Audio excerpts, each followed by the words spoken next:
This is not history to be forgotten. This is a survival code. Vietnam Military Strategy and Vietnam Military Explained. Israeli minds craved to decode this for 30 years. Some things are not built to fight storms. They are born to survive the storms. Bamboo knew this long before humans fought back. Why does the softest thing outlast the gale? Bamboo and the Storm.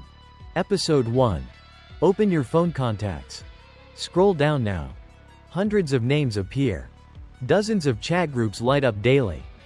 But I ask you truly, if you collapse tonight, how many will silently listen to you breathe? Or will they send an icon and vanish? We live in an age of numbers.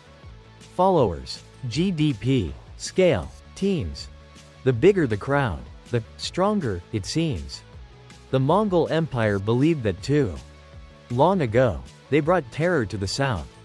Hundreds of thousands of troops. Warships covered the river surface.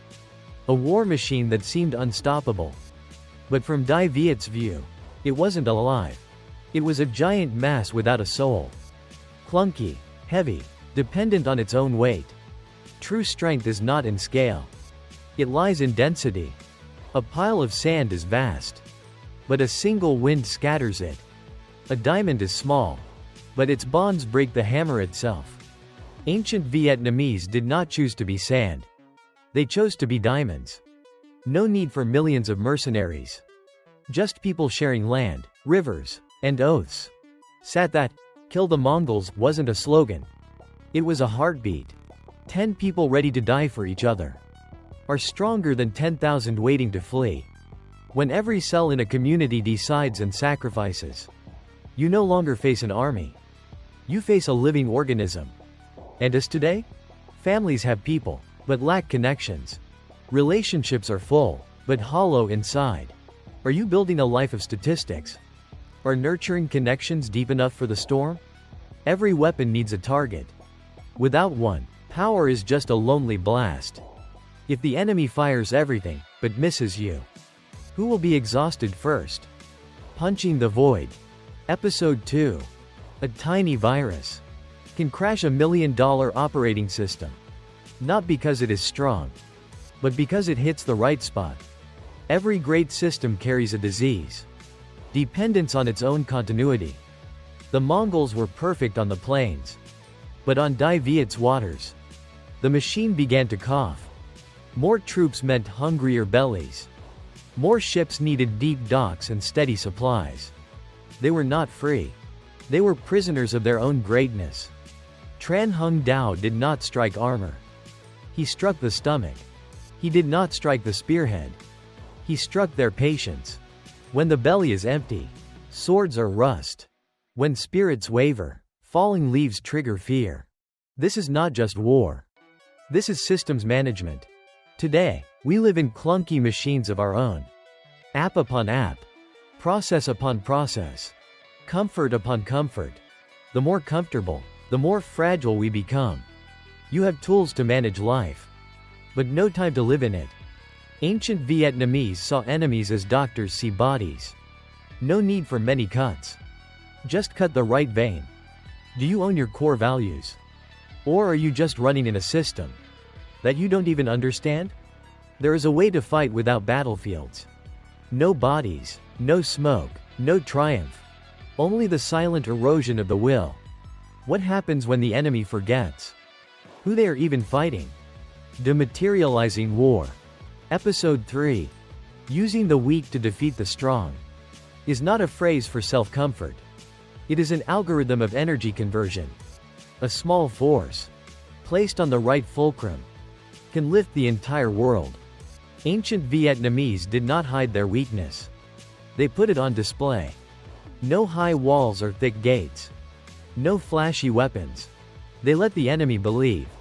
Ah, is that all they have? And at that moment, the initiative changed hands. The strong always have a blind spot. Carelessness. On the Bac Dang River, the small boats did not flee. They were leading the way. Leading a massive fleet into a place where their size became a death sentence. The winner is not the one who strikes first, but the one who decides where that strike lands. We often fear we are not good enough, not rich enough, not powerful enough. But did you know? When you stand at the lowest point, you see the feet of the giants most clearly. The Vietnamese turned rivers into friends, turned forests into homes, turned darkness into a weapon. When you have nothing left to lose, you have everything to gain. Are you straining to look strong for society? Or are you smart enough to use that pressure as thrust? A home doesn't need to be big, just steady enough to protect your soul from the waves. Are you smiling because you master adversity? Or because a false sense of security has lulled you to sleep? Pressure doesn't kill you. Your struggle against it breaks you from within. Are you building thicker armor? Or learning to let the bullets pass through without harm? Pressure passes through you. Episode 4. Look at an old bamboo grove during a storm. The bamboo does not stand rigid to challenge the wind. It does not boast its hardness like teak wood. The art of neutralizing firepower. The bamboo bows. The bamboo bends. The bamboo accepts being pressed against the earth. And because of that, the moment the wind eases, the bamboo snaps back, stronger than it was before.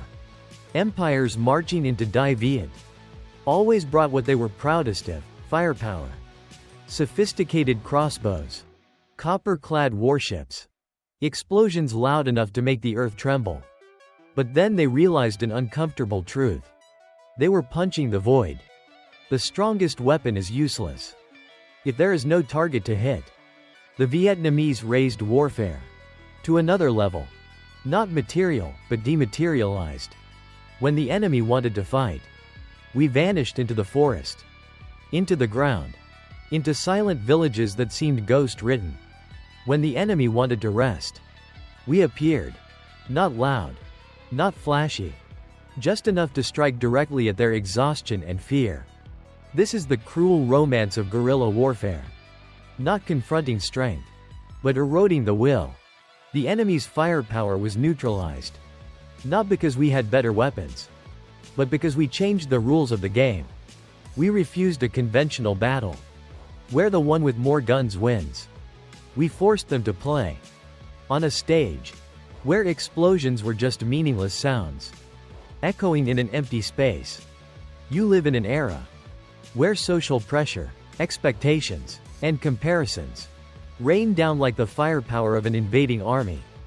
Do you strain to block it? Or do you learn to let it pass through? A smart system is not the one that takes the most hits, but the one that gives the enemy no point to strike. When you have no gaps to be attacked, you don't need thick armor. You are free. Are you trying to build a hard shell? Or forging a soul flexible enough that nothing can hurt you? There is a state more terrifying than defeat. When the enemy no longer has a reason to continue the war. When there are no weaknesses left to attack. Is that when you are truly free? Invincible without needing to win. Episode 5. The greatest victory does not lie in destroying the enemy's flesh. Physical destruction only brings a temporary silence. True victory is when the opponent no longer believes in their own reason for existing.